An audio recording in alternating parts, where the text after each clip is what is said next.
اور اس وقت آپ کو ہم خبر دیں گے، وزیر اعظم کا اسمگلنگ کی روک تھام سے متعلق اجلاس ہوا ہے۔ پاکستان کے معیشت کو نقصان پہنچانے نہیں دیں گے، وزیر اعظم کی جانب سے عزم کا اعادہ ظاہر کیا گیا ہے۔ اسمگلنگ کی روک تھام کے لیے جدید ٹیکنالوجی کا استعمال بھی یقینی بنایا، جبکہ انہوں نے بتایا کہ متعلقہ اداروں کی کارروائیوں سے اسمگلنگ میں کمی آئی ہے۔ فہد چودھری سے بات کریں گے۔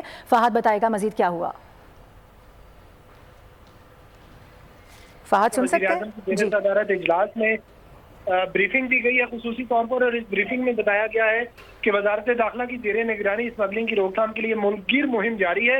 پیٹرولیم مصنوعات، سگریٹ، موبائل فون، سونا، چائے، کپڑے، اشیاء ضروریہ، ٹائرز اور گاڑیوں کے پرزوں کی اسمگلنگ کے خلاف مؤثر اقدامات کیے جا رہے ہیں۔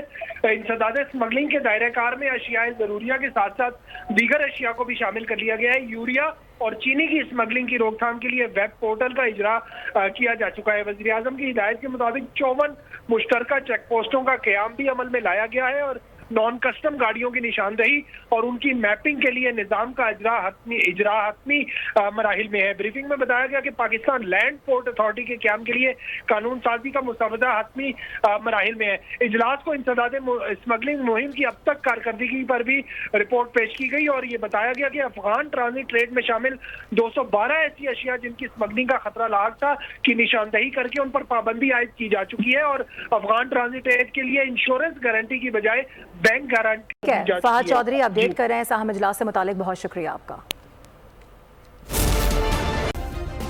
سبسکرائب کریں اور بیل دبائیں تاکہ کوئی خبر رہ نہ جائے۔